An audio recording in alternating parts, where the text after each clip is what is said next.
अस्मत्कुरुसमारम्भां यतिशेखरमध्यमां लक्ष्मीवल्लभपर्यन्तां वन्दे गुरुपरम्पराम् ஆழ்வார்கள் வாழி அருளிச் செயல் வாழி தாழ்வாதுமில் குறவர்தாம் வாழி ஏழ்பாறுமுய்ய அவர்கள் உரைத்தவர்கள்தாம் வாழி செய்யமறை தன்னுடனே சேர்ந்து. தொண்டரடிப்புடியாழ்வார் திருமாலை என்கிற திவ்ய பிரபந்தத்திலே எம்பெருமானுடைய பேரருள் அது தம் மீது விழ வேண்டும் என்பதற்காக என்னை நோக்காதொழுவதே, என்னை நீ கட்டாட்சியாமல் இருக்கலாமா என்று பிரார்த்தித்தார். ஆனாலும் அந்த எம்பெருமான் இவருக்கு உடனே பேற்றை தந்தருளவில்லை. இவரை இன்னும் சில நாள் இவ்வுலகிலே வைத்திருந்து இவருடைய திருவாக்கிலிருந்து இன்னும் பாசுரங்களை கேட்க வேண்டும் என்று எம்பெருமான் விரும்பியிருந்தபடியினாலே அவன் இவரை உடனே இவருக்கு அந்த உயர்ந்த பேற்றை அருளவில்லை. உடனே எம்பெருமான் உறங்கிக் கிடக்கிறான் போலும் என்று நினைத்து அவனை திருப்பள்ளி உணர்த்துவார் போலே திருப்பள்ளி அழிச்சி என்கிற திவ்ய பிரபந்தத்தை அருளி செய்கிறார். அரங்கத்தம்மா பள்ளி எழுந்தருளாயே என்று 10 பாசுரங்களை அருளி செய்பவர் ஒவ்வொரு பாசுரத்திலேயும் பொழுது விடிந்ததற்கு அடையாளமாக சில விஷயங்களை சொல்லி, அதிலும் முக்கியமாக தேவர்கள் முதலானவர்கள் ரிஷிகள் முதலானவர்கள் எல்லாரும் வந்து திரண்டிருக்கிறார்கள், அப்படி இருக்கவே நீ எழுந்து அவர்களுக்கு காட்சி கொடுக்கும் விதமாக அவர்களுக்கும் அருள் புரிய வேண்டும், எனக்கும் அருள் புரிய வேண்டும் என்று தொண்டரடிப்புடியாழ்வார் அந்த எம்பெருமானை பிரார்த்தித்துக் கொள்ளுகிறார். அதிலே 9வது பாசுரத்திலே அந்த திருப்பள்ளி உணர்கிற காலத்திலே ஒலிக்க வேண்டிய வாத்திய கோஷங்கள் அவைகளெல்லாம் ஒலிக்கின்றன என்று தெரிவிக்கின்றார். ஏதமில் தன்னுமயக்கம் மத்தளி யாழ்குழல் முழவமோடி சதிசகிழ்மி கீதங்கள் பாடினர் கிண்ணரர் கருடர்கள் கந்தர்வர் அவர் கங்குலுளெல்லாம் வானவர் சாரணர் ஏட்டர் சித்தரம் மயங்கினர் திருவடை தொழுவார் ஆதலில் அவர்க்கு நாளோலக்கமருளா அரங்கத்தம்மா வள்ளி எழுந்தருளாயே. ஏதம் இல் தன்னுமை, அதாவது தன்னுமை என்னால் அது ஒரு வாத்தியம். அது ஏதமில் என்னால் குற்றமில்லாததான அப்படிப்பட்ட வாத்தியம். அதற்கு மேலே யக்கம் என்னால் அது ஒற்றை தந்தியுடைய வாத்தியமாம். அதுக்கு மேலே மத்தளி, மத்தளி என்னால் மத்தளம் என்று சொல்லுகிறோமே அதுதான் மத்தளி. ஏதமில் தன்னுமை யக்கம் மத்தளி. அதற்கு மேலே யாழ் குழல், யாழ் என்றால் அது வீணை போன்ற ஒரு வாத்தியம். அதற்கு மேலே குழல் என்றால் புல்லாங்குழல். இவற்றாலே கீதங்கள் பாடினர் கிண்ணரர் என்று கிண்ணரர்கள் என்பவர்கள் இசை பாடுவதிலே மிகவும் வல்லவர்களாம். ஆகினால அவர்கள் இத்தனை வாத்தியங்களோடு அந்த எம்பெருமானுடைய சந்நிதி முன்பே இருந்து கொண்டு இப்படி வாத்தியங்களை இசைத்து இசை பாடுகிறார்கள். அதை தெரிவிக்கிறார். கீதங்கள் பாடினர் கிண்ணரர். அது மட்டுமா, கருடர்கள் கந்தர்வரவர் என்று கருடர்கள் கந்தர்வர் என்று இன்னும் பல பேர் அங்கே வந்திருக்கிறார்கள். இன்னும் யார்? மாதவர் வானவர் சாரணர் இயக்கர் மாதவர் என்னால் பெரிய தவத்தையெல்லாம் செய்கின்றவர்களான முனிவர்கள். அதற்கு மேலே வானவர் என்னால் தேவர்கள், சாரணர் என்னால் எங்கும் சஞ்சரித்துக் கொண்டிருப்பவர்கள். அதற்கு மேலே இயக்கர் என்னால் யக்கர்கள், மாதவர் வானவர் சாரணர் இயக்கர், இயக்கரும் மயங்கினர். அவர்களெல்லாம் இந்த எம்பெருமானை சேவிக்க வேண்டுமே சேவிக்க வேண்டுமே என்று கங்குலெல்லாம் அந்த இரவிலே எல்லாம் மயங்கி கிடந்தார்களாம். விடியற் காலையிலே நாம் போய் அந்த எம்பெருமானை சேவிக்க வேண்டும் என்று அப்படி மயங்கி கிடந்தார்களாம். அப்படிப்பட்டவர்களுக்கு நாளோலக்கமருளா என்று, நாளோலக்கம் என்றால் பகல் ஓலக்கம், அதாவது இரவிலே அவர்கள் உன்னை சேவிக்க வேண்டும் என்று பாரித்துக் கொண்டிருந்தார்கள். இப்பொழுது பொழுது விடிந்தவாறே அவர்கள் அத்தனை பேரும் உன்னுடைய சந்நிதி முன்பாக வந்து நிற்கிறார்கள். தங்களுடைய வாத்தியங்களை எல்லாம் இசைத்துக் கொண்டு பெருத்த ஆரவாரத்தோடு அவர்கள் நிற்கிறார்கள். அவர்களுக்கு ஓலக்கம் அருள, அதாவது அந்த காட்சியை கொடுப்பதற்காக அரங்கத்தம்மா நீ பள்ளி எழுந்தருளாயே, நீ பள்ளி எழுந்தருள வேணும் என்று அந்த எம்பெருமானுக்கு இப்படிப்பட்ட அடையாளங்களை எல்லாம் சொல்லி அவனை திருப்பள்ளி உணர்த்தி கொண்டே வந்தார். ஆனாலும் இன்னும் எம்பெருமான் எழுந்திருக்கவில்லை. ஆகையினாலே சட்டென்று இத்தனை அடையாளங்கள் சொல்லியும் திருப்பள்ளி உணராத எம்பெருமான் ஒரு குறிப்பிட்ட அடையாளத்தை சொன்னவாறு அவன் சட்டென்று எழுந்து விடுவான் என்று கருதி தொண்டரடிப்புடியாழ்வார் இந்த திருப்பள்ளி எழுச்சியினுடைய நிறைவு பாசுரத்தை அருளி செய்கிறார். 10வது பாசுரம்.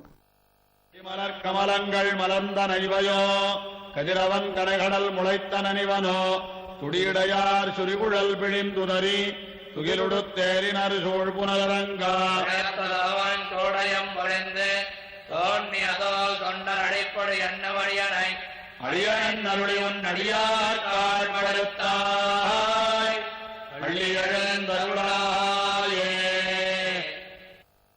10வது பாசுரத்திலேயும் முதலே சாதாரணமானது ஒரு அடையாளம் என்ன தெரிவிக்கிறார்? சூரியன் உதித்தால் தாமரை மலர்கின்றன அல்லவா, அதை தெரிவிக்கிறார். கடிமலர் கமலங்கள் மலர்ந்தன இவையோ என்று.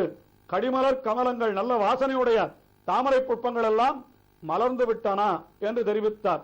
கதிரவன் கனைகடல் முளைத்தனன் என்று சூரியனானவன் அந்த கடலினுடைய உச்சியிலே அப்படி முளைத்து தோன்றிவிட்டான் என்று பொழுது விடுந்ததற்கு அடையாளம். இதைத்தான் முதல் அடையாளமாக தெரிவித்தார். இந்த திருப்பள்ளி எழுச்சியிலே முதலிலே சொல்லப்பட்ட அடையாளம் கதிரவன் குணதிசை சிகரம் வந்தணைந்தான் என்பது. இங்கேயும் கூட கனைகடல் முளைத்தனன் என்று அதே அடையாளத்தை தெரிவித்தார். ஆனாலும் எம்பெருமான் எழுந்தான் இல்லை. உடனே அவனுக்கு மட்டுமே உரிய, அதாவது அவனுக்கு மட்டுமே பொருந்தக்கூடியதான ஒரு விஷயத்தை தெரிவிக்கிறார். சட்டென்று அவன் எழுந்திருப்பதற்காக என்று பராசர பட்டர் மிகவும் ரசித்து கூறுவார் என்று இந்த இடத்திலே வியாக்கியானத்திலே காட்டப்பட்டிருக்கிறது. என்ன தெரிவித்தாராம்? இங்கே சயனித்திருப்பவன் யார் என்றால் பெரிய பெருமாளாகிறார் கிருஷ்ணன் என்று அந்த திருப்பள்ளி கொண்டிருக்கிற எம்பெருமான் அவன் கண்ணபிரான் அல்லவா. யசோதை பிராட்டி பிள்ளையினுடைய மனம் கோணக்கூடாது என்பதற்காக அப்படி வெண்ணையே இட்டு வளர்த்த உடம்பு என்று இன்றைக்கும் நாம் அறிந்து கொள்ளும்படியாக அப்படி நன்றாக மொசுமொசுப்புடன் அவர் எழுந்தொழிருக்கிறாராம் பெரிய பெருமாள். ஆகையினாலே அவர் கண்ணனை அன்றி வேறில்லை என்று பராசர பட்டர் கருதி இருக்கிறார். ஆகையினாலே அந்த கண்ணனுக்கு ஒரு அடையாளம் சொல்லுவது போல இங்கே பாசுரம் அமைந்திருக்கிறது. என்ன அடையாளம் என்றால் துடியுடையார் சுரிகுழல் பிழிந்து உதறி துகிலுடுத்து ஏறினர் சூழ் புனலரங்கா என்று தெரிவித்தார். அதாவது துடியுடையார் என்றால் மிகவும் மெல்லிய இடையை உடைய, மிகவும் சிறுத்த இடையை உடைய அழகிய பெண்களாம். அந்த பெண்கள் நீராடுவதற்கு விடியற்காலையிலேயே அந்த காவேரி ஆற்றங்கரைக்கு வருவார்களாம். வந்து அவர்கள் நீராடி முடித்து விட்டார்கள். துடியுடையார் சுரிகுழல் பிழிந்து என்றார். சுரிகுழல் தங்களுடைய குழல், அந்த குழலை எல்லாம் பிழிந்து உதறி அவர்கள் என்ன செய்தார்கள்? துகிலுடுத்து ஏறினர். தங்களுடைய வஸ்திரங்களையும் உடுத்திக் கொண்டு கரையேறி விட்டார்கள் என்று இந்த அடையாளத்தை சொன்னாராம். இது எதற்காக என்றால் கண்ணபிரான் இப்படி கோபிகைகள் எல்லாம் நீராடுவதற்காக அப்படி கோழி அழைப்பதன் முன்னம் குடைந்து நீராடுவான் போந்தோம் என்று ஆண்டாள் அருளி செய்தாளே, அப்படி அவர்களெல்லாம் நீராடுவதற்காக போந்த பொழுது அவர்களுடைய வஸ்திரங்களை எல்லாம் அபகரித்துக் கொள்வதற்காக கண்ணபிரான் சென்றான் அல்லவா. அங்கே போய் அந்த வஸ்திரங்களை அப்படி பறித்துக் கொண்டு ஒரு குருந்த மரத்திலே ஏறி இருந்தான் அல்லவா. அதை நினைவூட்டுவது போல இங்கே தொண்டடிப்புடி ஆழ்வார் ரங்கநாதனை பார்த்து தெரிவிக்கிறானாம், அரங்கனே அந்த பெண்கள் எல்லாரும் கூட குளித்து விட்டு கரை ஏறி விட்டார்கள். நீ உறங்கி கிடந்தாயானால் அதற்கு பிறகு இந்த வஸ்திராபகரண லீலை அது உன்னால் நடத்த முடியாமல் போய்விடும். ஆகையினாலே உடனே எழுந்திரு என்பாரை போலே தெரிவிக்கிறார். துடியுடையாறு சுரிகுழல் பிழிந்து உதறி துகில் உடுத்து ஏறினர் கரையேறிவிட்டார்கள் சூழ்புணல் அரங்கா என்று அவனை பார்த்து தெரிவித்தார். இதற்கு பிறகு அவர் வேறொரு அடையாளம் தெரிவியாமையினாலே இந்த அடையாளத்தை கேட்டு அரங்கன் எழுந்து விட்டான் என்றே நாம் கொள்ளும்படியாக இந்த திவ்ய பிரபந்தம் அமைந்திருக்கிறது. அந்த திவ்ய பிரபந்தத்தினுடைய கடைசி பாசுரத்துடைய பின்னடிகளிலே இதை அருளி செய்த தம்முடைய திருநாமத்தையும் பொறித்து வைக்கிறார். அவர் யார்? இந்த பாசுரத்தை அருளி செய்தவர் என்றால் தொடையொத்த துளவமும் கூடையும் பொலிந்து தோன்றிய தோள் தொண்டரடி பொடி என்னும் அடியன் என்று தெரிவிக்கிறார். அதாவது தொடையொத்த துளவம் என்னால் அப்படி நன்றாக கட்டப்பட்ட மாலையாக கட்டப்பட்ட திருத்துழா என்ன, அந்த திருத்துழாவை வைப்பதற்காக இருக்கக்கூடிய பூக்குடலை அந்த கூடையும் பொலிந்து தோன்றிய தோள் என்று எப்பொழுதும் தொண்டரடிப்புடி ஆழ்வாருடைய தோளிலே அந்த பூக்குடலையானது இருக்குமா.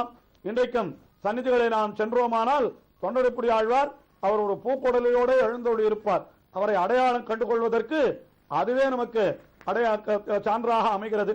அப்படிப்பட்ட தொண்டரடிப்பொடி என்னும் அடியனை உன் அடியார்க்கு ஆட்படுத்தாய் என்று உன்னுடைய அடியவர்களுக்கு ஆட்படுத்துவதற்காக திருவரங்கநாதனே நீ பள்ளி உணர்ந்தருள வேணும். அங்கேயும் கூட தம்முடைய பாகவத சேஷத்துவம் நன்கு பொலியும்படியாக அந்த தொண்டர் அடிப்பொடி என்கிற தம்முடைய தாசிய நாமத்திற்கு சேர தாம் தொண்டர்களுடைய அடிப்பொடியாக ஆவதற்கும் கூட எம்பெருமானுடைய கட்டாட்சம் வேண்டுமே. ஆகினாலே அப்படி கட்டாட்சிப்பதற்காக திருவரங்கனே நீ திருப்பள்ளி உணர்ந்தருள வேணும் என்று அந்த அரங்கனை பிரார்த்தித்துக் கொள்ளுகிறார். இவ்வாறாக தொண்டடிப்புடி ஆழ்வார் திருமாலை திருப்பள்ளி எழுச்சி என்ற 2 திவ்ய பிரபந்தங்களை அருளி செய்திருக்கிறார். 2 திவ்ய பிரபந்தங்களிலும் ஸ்ரீ ரங்கநாதனை மட்டுமே மங்களாசாசனம் செய்து அருளி செய்திருக்கிறார். இந்த 2 திவ்ய பிரபந்தங்களும் முதலாயிரத்தினுடைய 7வது திவ்ய பிரபந்தமாகவும் 8வது திவ்ய பிரபந்தமாகவும் அமைந்திருக்கிறது. தொண்டடிப்புடி ஆழ்வாருடைய அந்த அருளி செயலை நாம் அனுபவித்து நிறைவு செய்கிறோம். மண்டங்குடியதனில் வாழ வந்தோன் வாழியே, மார்கழியில் கேட்ட நாள் வந்துதித்தான் வாழியே, தெண்டிரையூர் அலங்கரையே தெய்வமென்னான் வாழியே, திருமாலை 9 செப்பினான் வாழியே, பண்டு திருப்பள்ளி எழுச்சி 10 உரைத்தான் வாழியே, பாவையர்கள் கலவிதன்னை பழித்த செல்வன் வாழியே, தொண்டு செய்து துளபத்தால் துலங்கினான் வாழியே, தொண்டரடிப்பொடி ஆழ்வார் துணைப்பதங்கள் வாழியே.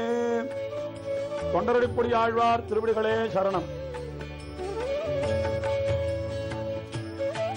தொடர்ந்து அடுத்தபடியாக திருப்பாணாழ்வாருடைய திவ்ய பிரபந்தத்தை அடுத்த நிகழ்ச்சியிலே நாம் அனுபவிப்போம்.